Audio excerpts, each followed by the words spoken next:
What's going on, guys? This is Bruce Matson, your host of the show, Metric Scout Fantasy Football, and we're digging into the free agency news as it comes along. Last night, Ryan Fitzpatrick signed with the Washington football team, and that creates a large impact to fantasy, not from the quarterback position, even though he's going to be a good late-round quarterback target, especially in redraft, and probably a cheap guy to acquire in Dynasty. For the ancillary pass catchers for Washington and even Terry McLaurin, this is a huge boost. That the quarterback spot hasn't been a glimmer of hope for Washington for a long time. Fitzpatrick's not an elite-level quarterback, but he's a guy that produces fantasy football points for his receivers because he likes to chuck up them yellow balls. He stands up tall in the pocket and just heaves it downfield. Doesn't care, and he's smart with the football. He will throw some interceptions, but he's still pretty smart with the football with the passing volume that he throws.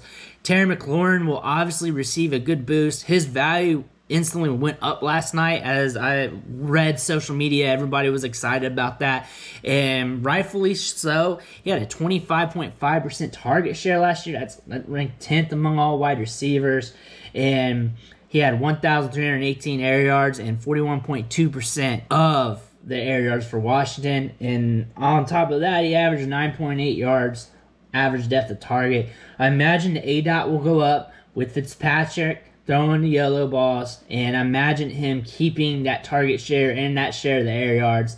And this should equate for more fantasy points. This should allow him to get the opportunity to be a wide receiver one, potentially with the volume, as long as he stays healthy, as long as Ryan Fitzpatrick does good things.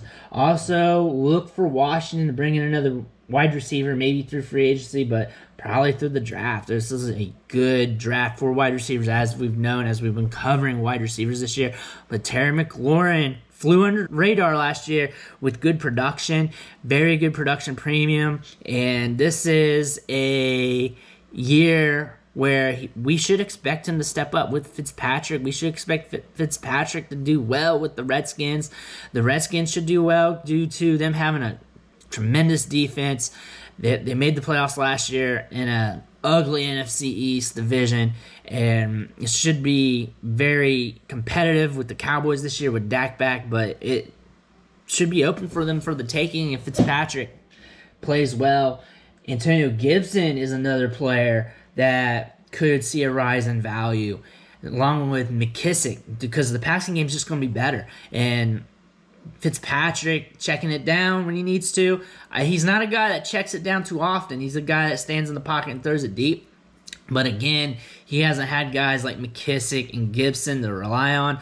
That creates a different story. So I could see both of those guys doing better in the passing game, and it's going to help them better in the run game as well, because then the defenses has to account for Fitzpatrick throwing it deep, and they can't stack the boxes as much, and makes it easier for them. But overall, with the offense being able to move the ball downfield, being able to be more consistent, it should help the run game get more red zone opportunities and have longer drives, more sustainable drives to help fuel production.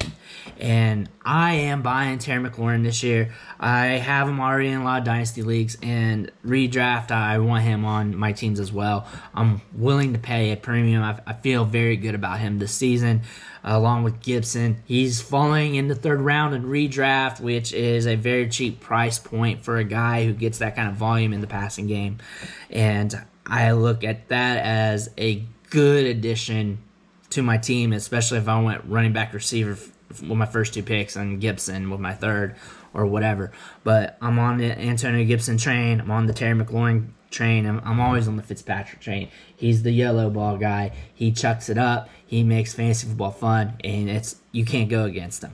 Thank you for watching the show. I'm putting out these quick hitter shows to keep you up with this NFL free agency and how I think things are going to be happening on the fly. If you're into that, make sure you hit that subscribe button, ring the bell, help me out on the algorithm, and I'll catch you next time.